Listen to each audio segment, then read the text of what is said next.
Gather up, kids! Do you know the video game series Samurai Showdown? No? Wow, I'm older than I thought. Okay, basically there is a fighting game series where Japanese warriors kill each other brutally and stylishly. This is the movie that inspired the game, or the movie based on the book that inspired the game. It's a bit complicated. Makai Tensho is a movie directed by Kinji Fukusaku based on a novel of the same name, written by Futaro Yamada. It's a dark fantasy movie set in the aftermath of the Shimabara Amakusa rebellion, where a Christian Japanese group was slaughtered by the government forces during the Tokugawa shogunate in the Edo period. The leader of the rebellion, Amakusa Shiro, returns from the dead and, believing he and his followers were abandoned by God, renounces the ways of Christianity to become a demon, swearing vengeance upon the government. Now, with unholy powers, he summons the dead and corrupts them to do his bidding, preying on their secret desires, while brewing a rebellion to cast Edo into the fire. Now, the only thing between Amakusa and total destruction of Edo is the Yagi family. Besides being the inspiration to Samurai Showdown, Makai Tensho was also adapted as an anime OVA and another more recent movie that I haven't seen. And since I haven't read the book either, I cannot accurately describe the differences between it and the movie, but this is basically the equivalent of a cape and sword historical fiction, akin to Abraham Lincoln Vampire Hunter. I haven't read that either, where several historical figures duke it out.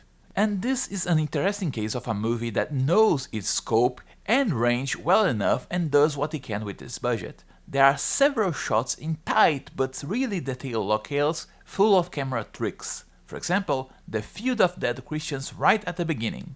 You never get too close to detail the bodies, and when it does, it's from an upwards angle focusing on Amakusa's face. When it's time for a close-up of the pile of bodies, well, how about instead of making extremely expensive cut head props, we just put some makeup on extras and bury them till only their heads are out. Lots of the effects were really good for the time, but some will feel dated if not downright cheesy today. The quality of the sets varies, but it's overall good. You see the standard fare of feudal Japan locales such as the forests near a mountain, a village in the forest, a forest near a temple, and the biggest and most classic of them all, the castle, alongside others. But even then, photography is really good with deliberate shots and angles to heighten the drama, and some locations are just downright beautiful, such as the beach near a mountain used for one of the duels against the reincarnated demons. In fact, directing is really good. Not superb, but really good.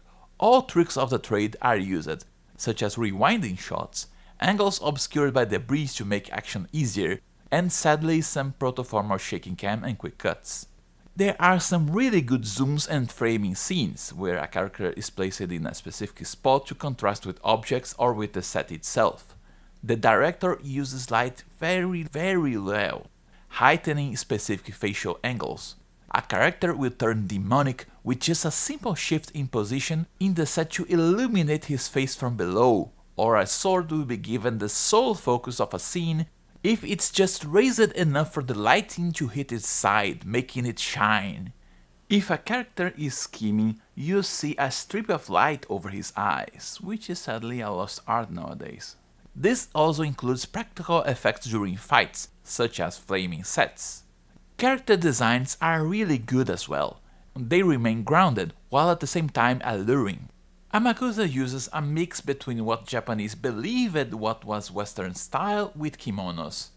Jubei's clothes are rough, patched but functional, and there are really good details hidden within the costumes. For example, Amakusa uses a cross that has a serpent wrapped on it, while one of his reincarnated demons, a Christian wife of a samurai, uses a smaller cross against a white yukata, covered by a luxurious kimono in order to heighten the contrast between her previous purity and her decadence. Fun fact, whenever the historical figures are reincarnated as demons, the color palette of their clothes changes, swaps alongside their motifs. For example, a monk that suddenly has a hakama full of skulls. And for the acting, When I was younger, I watched this movie expecting a simple fantasy romp about samurai hitting each other in the face with swords, and there is a lot of face hitting here. And I was utterly floored with how good the acting was. Makai Tensho seems to have a style that blends traditional Japanese theater and more realistic cinematic acting, with actors dancing the edge between them, even in the same scene. Sometimes it slips and ends a bit cheesy, but also gets downright beautiful. You see long shots of dead people screaming about their grief, dying warriors expressing their regrets or pondering about their lives, with lots of close-ups for expressions and focus on body acting. Even if people are wearing masks, they express very well their tension, the frustration, the sadness. Sometimes these feelings are even mixed. Kenji Sawada plays very well a raging Amakusa who is so torn between anger and sadness at the supposed abandonment of his loyal flock by a callous god that he fully succumbs to being a demon. But sadly, sometimes his acting slips into downright cheesy. Ken Ogata as Musashi has an absolutely superb scene where he goes through a whole range of emotions and you can only see his eyes. Sonny Chiba as Jubei is also really good, maintaining a hardened stoic expression but being able to express many feelings such as high tension, cautious grief, and puzzlement without losing his seriousness. He doesn't explode in tears, but you can see very well when he is sad, downright devastated upon having to fight someone dear to him, or just happy that he's finally found a sliver of hope in the middle of this madness. The fights are sadly a mixed bag. While the actors, especially Sonny Chiba, know how to swing a sword with intense choreographies, fights are somewhat wonky with lots of quick cuts and sometimes what would become the shaky cam, breaking longer shots of a more straightforward and better combat bouts. The fight on the beach is one of the highest points of the flick, with Jubei facing down his foe as the waves crash upon his feet.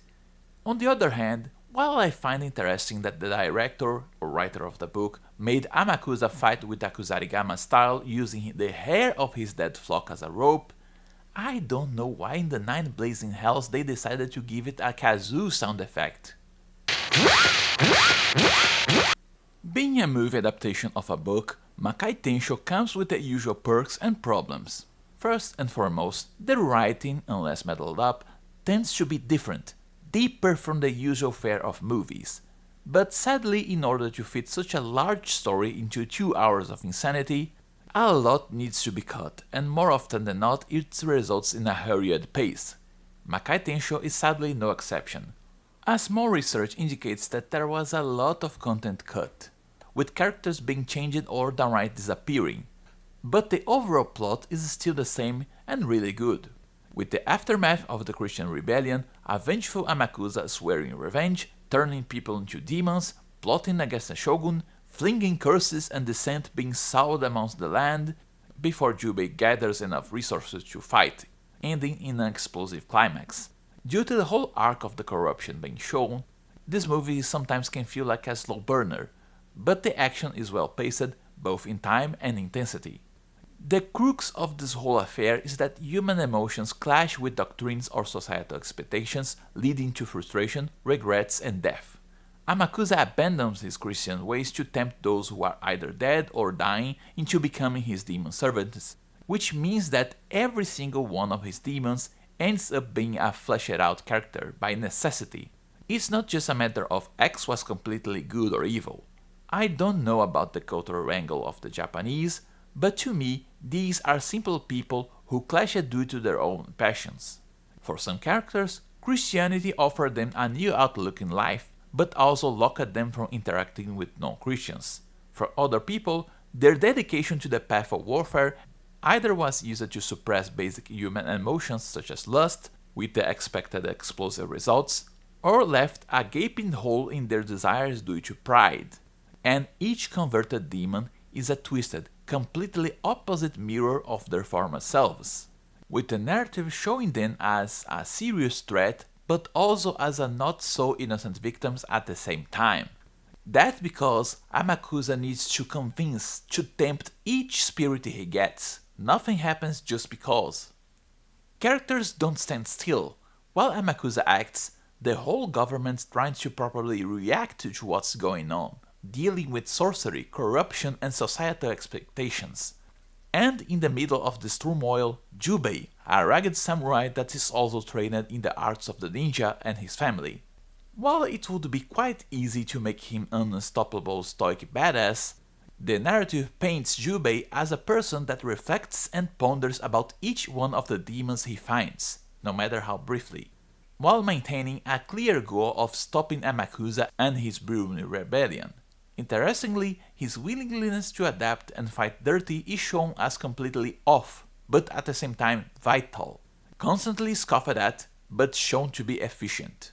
An interesting factor is that both sides of this conflict are depicted as corrupt and disgraceful in some way, be the government that slaughters peasants without remorse, or Amakusa who curses and kills a throng of people for his violent revenge. And Jubei stands detached from both sides, away from the decadence of the government and the violence of the fiends, wanting to put a stop to this madness. Oh, and beware, this movie is a product of its time, with lots of tits out. It does explore sexuality and desire, and this includes sexual violence. Sadly, due to being a compressed adaptation, a lot was downright discarded. People that don't know about historical minutiae can be a bit lost, like who the hell are the Kuga and the Iga, and what's Jubei's relationship to them? Who are these two groups that are clashing? There is no proper explanation or introduction besides the text shown in the start. The movie suddenly rushes by the end, with people dying left and right, and it ends with a slight cliffhanger. It can be frustrating, but even then I found this movie to be quite enjoyable, especially if you are aware of its problems. The soundtrack is quite good, nothing stupendous, but good. It uses synthesizers common to that era, but vary between tense, more classical instruments before going out utter funky. Yes, funky. Interestingly, there are some moments where the lip sync between the actors and their own voiceovers got wonky, which can be a bit distracting. Still, this movie knows about the importance of silence, using the music only to heighten the moment, not to interrupt it. In the end, this movie dances a fine thread between a really good acting and cheesy. It may not be up for everyone's tastes due to the production values and the script made 40 years ago, but even then I'd say that, honestly, this is the first hidden gem that I'm talking about. It doesn't get to the level of Kurosawa, but I think it's interesting to see something different from the norm. A movie focused mostly on the acting, that isn't afraid of getting weird. So if you're interested in seeing something different for a change, check this movie out. Well, that's all for today. See you all next time, and remember to like and subscribe.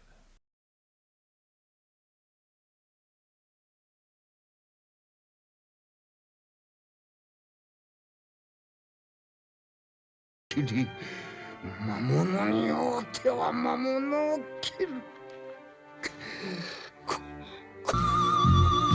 旅の途上で神が立ちはだかれば神をも切れるであろう。